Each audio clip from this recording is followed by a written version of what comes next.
Às 5 horas da manhã, meu pai bateu na minha porta com um caminhão de mudança parado na rua e disse que aquela casa não era mais minha. Disse que agora seria da minha irmã e do marido dela.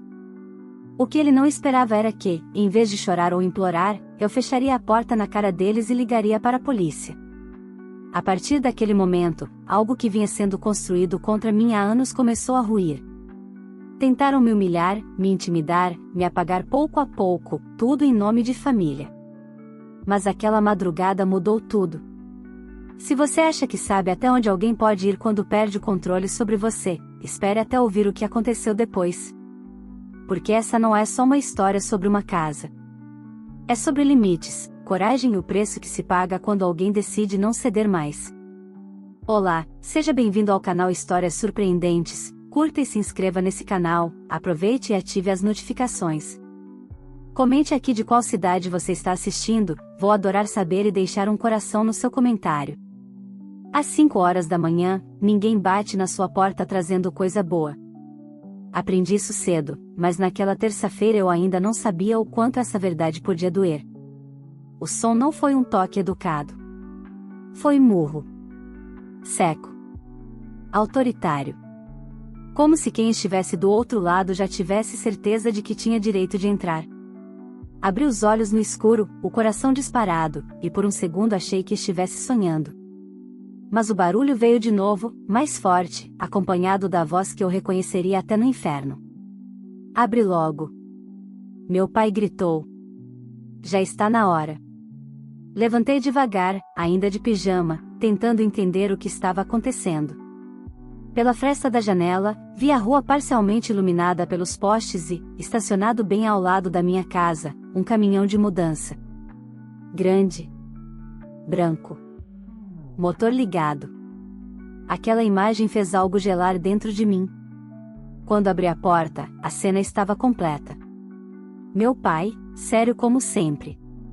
Minha mãe, atrás dele, com o olhar baixo e os braços cruzados. Minha irmã, sorrindo daquele jeito que sempre sorriu quando estava prestes a ganhar alguma coisa.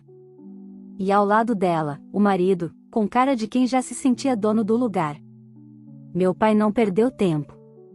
Agora essa casa vai ser da sua irmã e do marido dela, ele disse, direto, sem rodeios. Você vai ter que sair.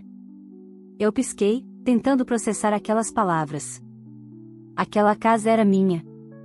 Comprada com o meu dinheiro. Financiada em meu nome. Cada parcela paga com noites mal dormidas, 2 empregos e nenhuma ajuda deles. Antes que eu dissesse qualquer coisa, minha irmã se adiantou, abraçando o marido. Mana, o aluguel estava pesado, ela falou, com uma falsa doçura que me deu vontade de rir de nervoso. O papai sugeriu que a gente viesse morar aqui. E a gente aceitou. Família é pra isso, né?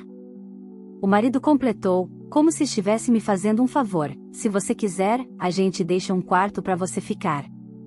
Até se organizar. Foi nesse instante que algo dentro de mim quebrou. Não foi raiva explosiva. Foi silêncio. Um silêncio pesado, antigo, acumulado desde a infância. Desde todas as vezes em que eu fiquei em segundo plano. Desde todos os depois a gente vê, todos os sua irmã precisa mais, todos os você é forte, aguenta. Olhei para cada um deles. Para meu pai, que sempre decidiu tudo como se eu fosse invisível. Para minha mãe, que nunca me defendeu. Para minha irmã, que cresceu acreditando que o mundo existia para servi-la. E para aquele homem que mal me conhecia, mas já se sentia no direito de me expulsar da minha própria casa. Sem dizer uma palavra, fechei a porta. Na cara deles. Ouvi gritos. Meu pai xingando. Minha irmã batendo na porta. O marido ameaçando arrombar. Caminhei até a sala com as pernas tremendo, peguei o celular e disquei o número que, até aquele dia, eu nunca tinha imaginado usar contra a minha própria família. Polícia Militar, bom dia. Respirei fundo antes de responder. Bom dia. Tem pessoas tentando me expulsar da minha casa. Estão com um caminhão de mudança e se recusam a sair. Estou com medo. Quando desliguei, encostei as costas na parede. Meu coração batia tão forte que parecia querer sair do peito. Eu não sabia exatamente o que ia acontecer dali pra frente. Só sabia de uma coisa: aquela madrugada não era o fim de nada. Era o começo. E, a partir daquele momento, cada escolha que meus pais, minha irmã e o marido dela tinham feito contra mim começaria, finalmente, a cobrar seu preço. A viatura chegou em menos de 10 minutos, mas para mim pareceu uma eternidade. Do lado de dentro da casa, eu andava de um lado para o outro, ouvindo as vozes abafadas do lado de fora. Meu pai gritava, minha irmã choramingava alto demais, como sempre fazia quando queria parecer vítima, e o marido dela falava ao telefone, claramente irritado. Quando os policiais desceram da viatura, senti um alívio estranho, misturado com vergonha. Nunca imaginei que um dia precisaria explicar a minha própria família para a polícia. Abri a porta só quando o policial pediu. "A senhora foi quem ligou?" "Fui", respondi, com a voz firme, embora minhas mãos ainda tremessem. "Essas pessoas estão tentando me tirar da minha casa." Meu pai deu um passo à frente imediatamente. "Isso é um absurdo", ele disse, apontando para mim. "Essa casa é da família. Ela está sendo egoísta. A irmã dela precisa mais." O policial levantou a mão, pedindo calma. "Senhor, quem é o proprietário do imóvel?" "Sou eu", respondi antes que meu pai abrisse a boca de novo. "O imóvel está no meu nome. Tenho escritura e financiamento em meu nome." Minha irmã soltou uma risada curta, debochada. "Ela sempre foi dramática", disse. "Papai só veio resolver isso como chefe da família." O policial pediu os documentos. Entrei, peguei a pasta que sempre mantive organizada e entreguei tudo. Escritura. IPTU. Contas de luz e água. Tudo em meu nome. Tudo pago por mim. O silêncio que se seguiu foi delicioso. Meu pai começou a gaguejar, tentando mudar a narrativa. Mas a família combinou, isso foi conversado. Conversado por quem?" O policial perguntou. "Porque legalmente, o imóvel pertence à senhora. O senhor não pode exigir que ela saia, muito menos autorizar mudança aqui." O marido da minha irmã tentou intervir. "A gente só ia ficar um tempo, sem a autorização da proprietária, isso é invasão", o policial cortou, sério. "Vou pedir que todos se retirem agora." Minha mãe, que até então não tinha dito uma palavra, finalmente falou: "Filha, você não precisa fazer isso, pensa na família." Olhei para ela. Pela primeira vez em muitos anos, não senti culpa. Só cansaço. "Eu pensei na família a vida inteira", respondi. "Agora estou pensando em mim." O policial pediu que eles se afastassem do portão. Meu pai ficou vermelho, humilhado. Minha irmã chorava de raiva, não de tristeza. O marido dela chutou o pneu do caminhão antes de entrar na cabine. Antes de ir embora, meu pai se virou para mim. "Você vai se arrepender disso." "Eu já me arrependi por anos", respondi. "Agora chega." Quando o caminhão de mudança foi embora e a viatura dobrou a esquina, o silêncio tomou conta da rua. Fechei o portão devagar, encostei nele e deixei o corpo escorregar até sentar no chão. Eu tinha vencido aquela batalha. Mas, no fundo, eu sabia, aquilo estava longe de acabar. Nos dias seguintes, as mensagens começaram. Minha mãe mandava áudios longos, falando em decepção. Meu pai escrevia frases curtas, sempre ameaçadoras. Minha irmã postava indiretas nas redes sociais, se fazendo de vítima, dizendo que tinha sido expulsa pela própria irmã. Ignorei tudo. Até que, uma semana depois, recebi uma notificação do banco. Uma movimentação estranha. Um pedido de informação sobre o meu financiamento feito por terceiros. Meu coração gelou. Eles não tinham conseguido me tirar da casa à força. Então estavam tentando outro caminho. E, dessa vez, eu sabia, se eu não fosse mais esperta do que eles, perderia muito mais do que uma discussão às 5 da manhã. A notificação do banco ficou piscando na tela do meu celular como um aviso que eu não podia ignorar. Alguém havia solicitado informações detalhadas sobre o meu financiamento, inclusive valores em atraso, algo que simplesmente não existia. Eu sempre fui obsessivamente organizada com dinheiro. Talvez porque nunca pude contar com ninguém além de mim. Liguei imediatamente para o gerente da agência. Ele pediu que eu fosse até lá pessoalmente. Aquilo confirmou meu medo. Na agência, depois de esperar quase 40 minutos, sentei diante do gerente, um homem educado demais para dar boas notícias. Alguém tentou se passar pela senhora e ele disse, em tom baixo. Trouxeram documentos, alegaram vínculo familiar e tentaram renegociar o contrato. Quem? Perguntei, embora já soubesse a resposta. Ele deslizou um papel sobre a mesa. O nome da minha mãe estava ali. Senti o estômago revirar.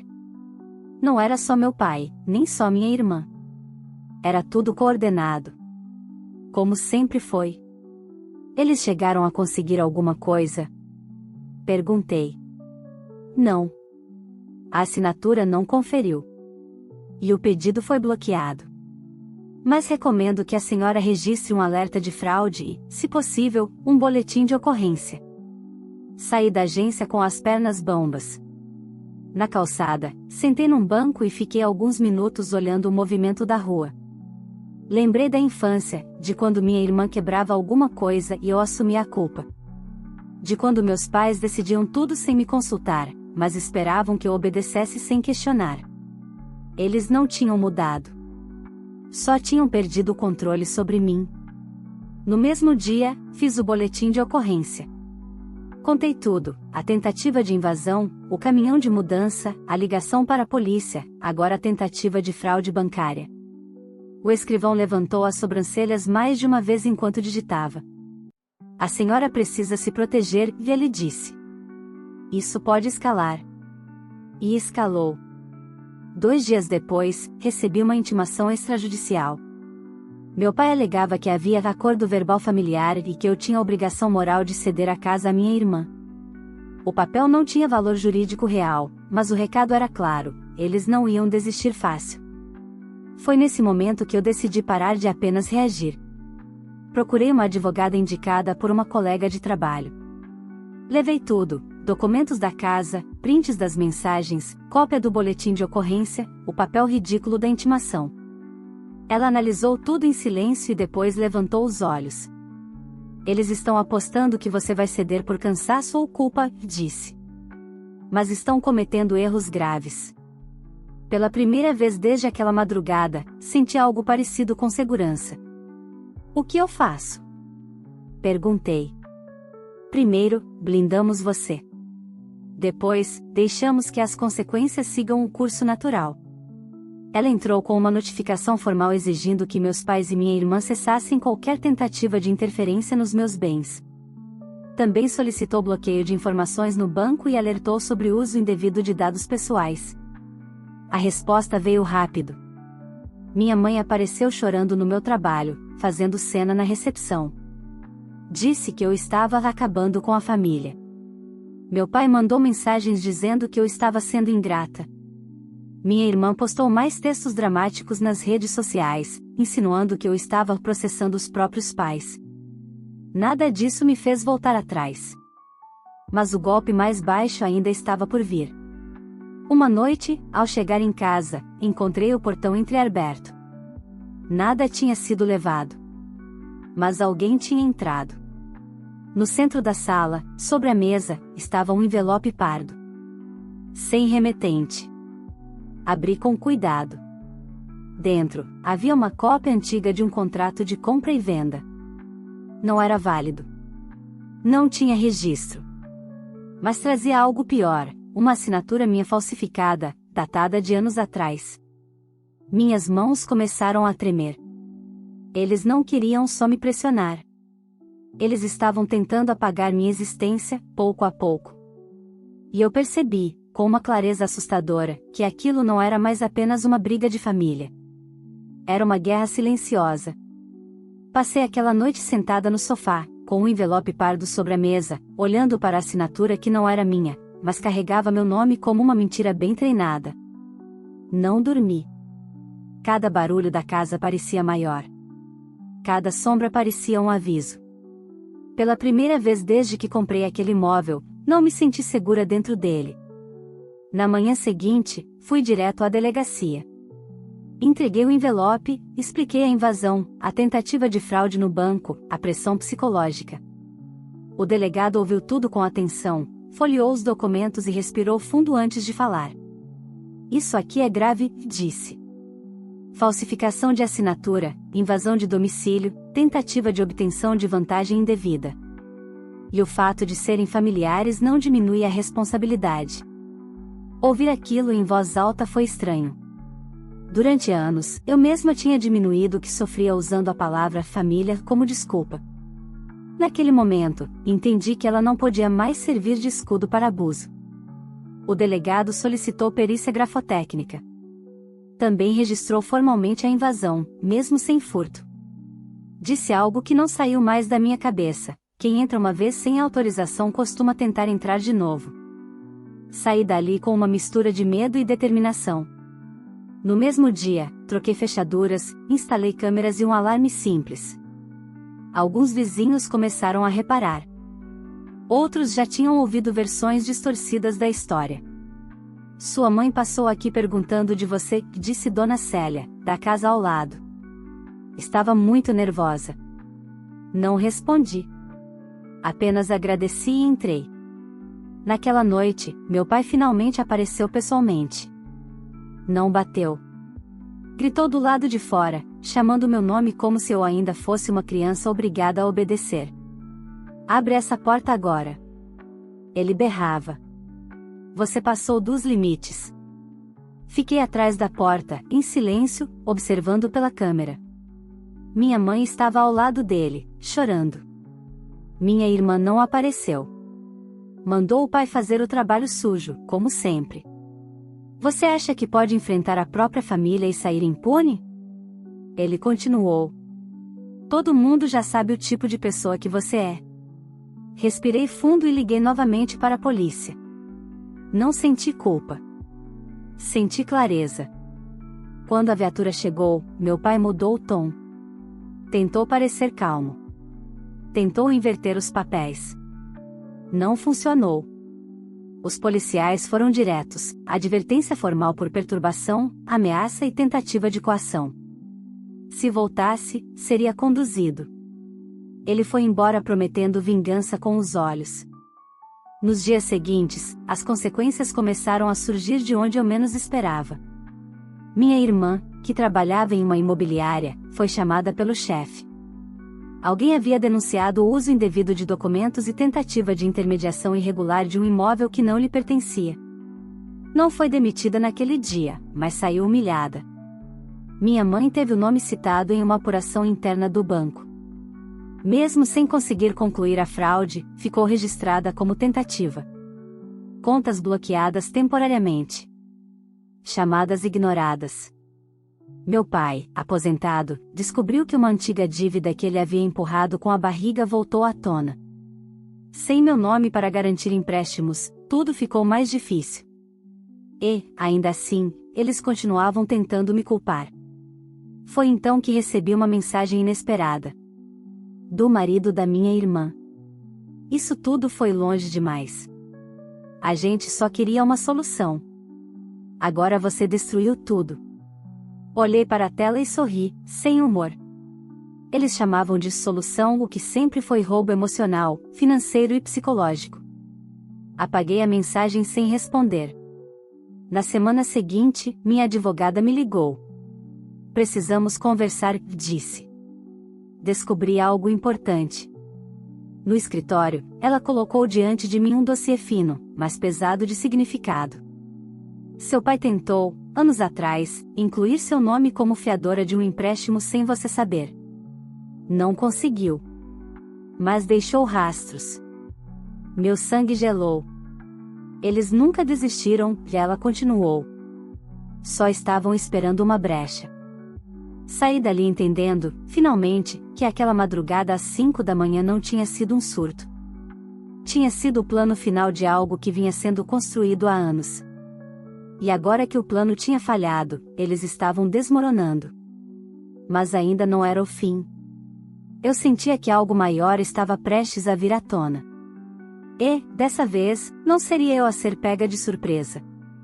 Depois da conversa com minha advogada, passei a olhar para o passado com outros olhos.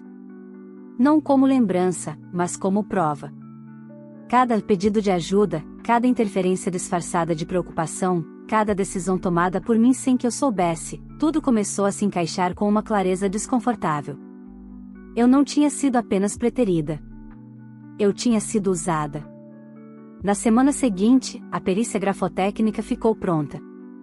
O laudo foi direto, a assinatura no contrato deixado na minha sala não era minha. A falsificação era grosseira o suficiente para indicar tentativa desesperada, não um erro. Aquilo virou peça-chave no processo que começava a se formar. Meu pai foi intimado a depor. Soube disso por terceiros. Ele não me ligou. Mandou minha mãe um áudio longo, trêmulo, dizendo que eu estava indo longe demais, que isso podia acabar com a saúde dele, que família não se resolve em delegacia. Ouvi até o fim. Não respondi. No depoimento, segundo o que meu advogado me contou depois, meu pai tentou negar tudo. Disse que a casa sempre foi pensada para a família, que eu tinha concordado em ajudar minha irmã, que a assinatura devia ser antiga. A história mudou 3 vezes em menos de 1 hora. Isso enfraquece qualquer defesa. Minha irmã também foi chamada. Chegou acompanhada do marido, mas entrou sozinha. Saiu chorando. Não por arrependimento, por medo. O emprego dela na imobiliária ficou por um fio quando a investigação começou a circular informalmente. Ninguém quer alguém envolvido em tentativa de fraude lidando com imóveis e documentos. O marido, até então valente, começou a desaparecer. Parou de responder mensagens, deixou de aparecer nas audiências preliminares.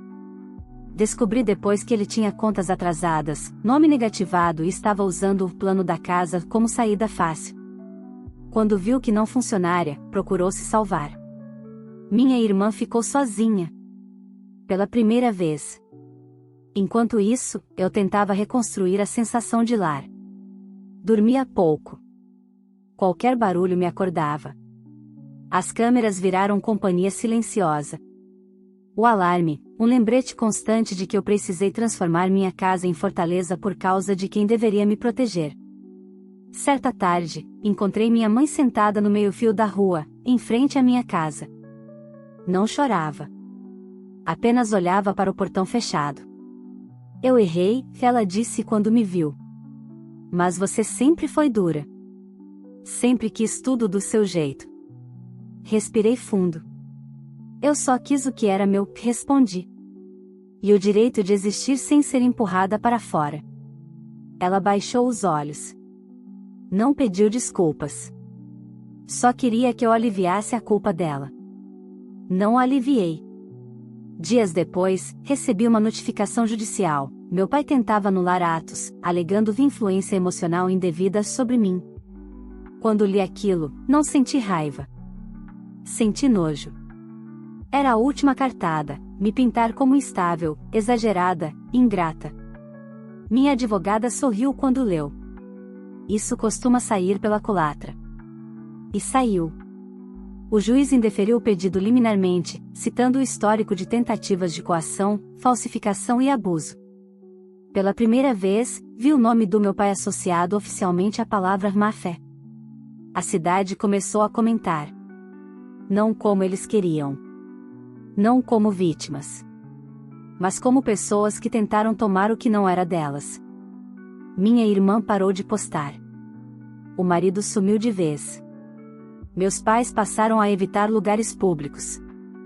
E eu, pela primeira vez em muito tempo, senti algo novo crescendo dentro de mim. Não era vingança. Era liberdade.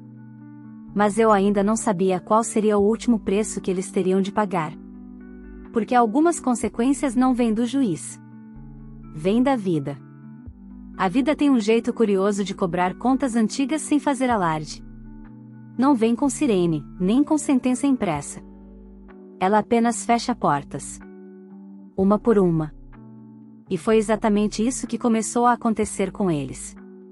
Meu pai sempre foi conhecido como alguém respeitado no bairro. Voz firme, postura de quem manda, conselhos dados sem serem pedidos. De repente, ninguém mais pedia nada. No mercado, as conversas cessavam quando ele se aproximava. Na padaria, os cumprimentos viraram acenos rápidos. A palavra processo circula mais rápido do que qualquer versão conveniente da verdade. Minha mãe sentiu de outro jeito. As amigas da igreja começaram a evitar sentar ao lado dela. Uma delas, mais sincera, disse em voz baixa que não queria se envolver. O isolamento veio como um eco da conivência que ela sempre chamou de neutralidade. Minha irmã tentou resistir. Bateu em portas de imobiliárias concorrentes, enviou currículos, pediu indicações. Sempre havia um retornamos depois. Nunca retornavam. O boato não precisava ser completo, bastava sombra. E sombra em profissão que lida com confiança é sentença. O marido dela, que já vinha sumido, apareceu uma última vez. Não para pedir desculpas. Para pedir dinheiro. Disse que estava apertado, que tudo tinha saído do controle, que ninguém saiu ganhando. Quando minha irmã recusou, ele fez o que sempre fez quando as coisas apertavam, foi embora. Levou roupas, documentos e deixou para trás o que não cabia no porta-malas, inclusive ela. A casa dos meus pais começou a encolher. Não fisicamente, mas no significado. Sem ajuda financeira, sem plano B, sem alguém para assumir as consequências, o peso das escolhas caiu onde sempre deveria ter caído. Meu pai tentou um empréstimo. Negado. Tentou vender um carro antigo. Desvalorizado. Tentou apoio da família distante. Silêncio. Recebi uma mensagem dele numa madrugada. Não era ameaça. Nem acusação. Era um pedido seco, precisamos conversar. Olhei para a tela por longos minutos. Pensei na porta às 5 da manhã. No caminhão ligado. No deixamos um quarto para você. Pensei no envelope pardo. Nas assinaturas falsas. No portão forçado. Apaguei a mensagem. Não responder também é uma resposta. Enquanto isso, minha casa começava a respirar diferente. Troquei cortinas, reorganizei os móveis, pintei uma parede que sempre quis pintar. Pequenos gestos que, juntos, pareciam dizer, eu fiquei. Dormi uma noite inteira sem acordar assustada. Cozinhei ouvindo música. Recebi uma amiga para jantar sem medo de campainha inesperada. A liberdade tem um som. É o silêncio sem tensão. Minha advogada ligou para atualizar o andamento final do processo civil. Tudo caminhava para um desfecho favorável. Nenhuma surpresa. Nenhuma reviravolta. Só fatos. Você fez tudo certo, ela disse. Mesmo quando foi difícil. Desliguei e senti algo que não sentia há anos, orgulho de mim. Soube por terceiros que minha irmã passou a me chamar de cruel. Dizia que eu abandonei a família. Que virei as costas. Sorri ao ouvir. Por muito tempo, confundi abandono com sobrevivência. Não confundo mais. Naquela semana, encontrei uma caixa antiga enquanto organizava o quarto de visitas. Fotos da infância. Eu pequena, sempre um passo atrás. Minha irmã no centro. Meus pais olhando para ela. Não senti raiva. Senti distância. Como quem olha uma história que já não pertence mais. Coloquei a caixa no alto do armário. Algumas coisas não precisam ser jogadas fora. Precisam apenas deixar de guiar nossas escolhas. Na sexta-feira à noite, sentei na varanda com uma xícara de café, observando a rua tranquila. Pensei em tudo que perdi tentando agradar. E em tudo que ganhei quando parei. Eu sabia que ainda havia um último capítulo. Não no processo. Mas dentro de mim. E ele estava pronto para ser escrito. O último contato veio de onde eu menos esperava, do cartório. Uma notificação simples, objetiva, informando que o processo estava oficialmente encerrado. Nenhuma pendência. Nenhuma margem para recurso. Tudo aquilo que tentaram fazer comigo agora estava registrado, documentado, encerrado. Fechei o e-mail e fiquei alguns minutos olhando para a tela apagada do computador. Não senti vontade de comemorar. Nem de chorar. O que senti foi algo mais raro, encerramento.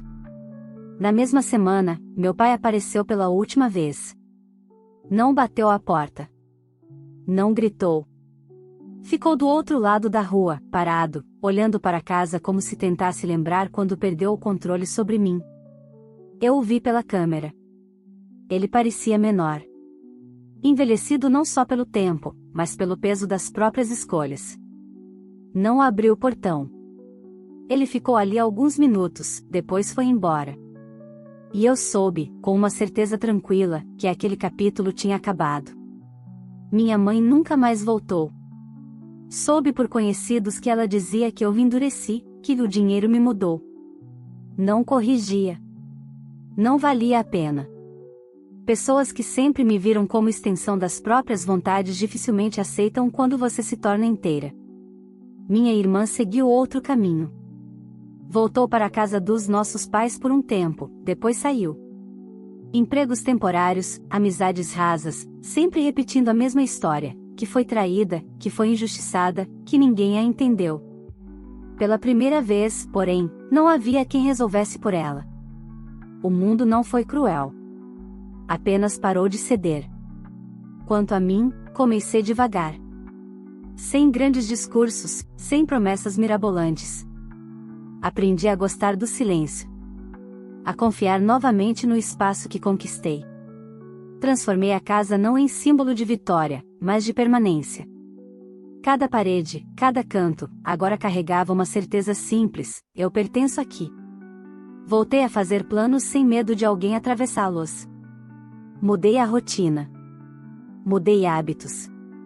Mudei a forma como me tratava. Pela primeira vez, não me senti errada por dizer não. Um dia, enquanto organizava papéis antigos, encontrei um bilhete meu, escrito anos atrás, escondido dentro de um caderno. Nele, eu dizia que só queria paz. Sorri. Demorei mais do que gostaria para entender que paz não é ausência de conflito, é ausência de submissão. Não reatei laços. Não fiz ligações conciliatórias. Não sentei para conversar como família. Porque família não é quem invade sua casa às 5 da manhã com um caminhão de mudança. Não é quem oferece um quarto como favor. Não é quem tenta pagar sua assinatura, sua voz, sua existência.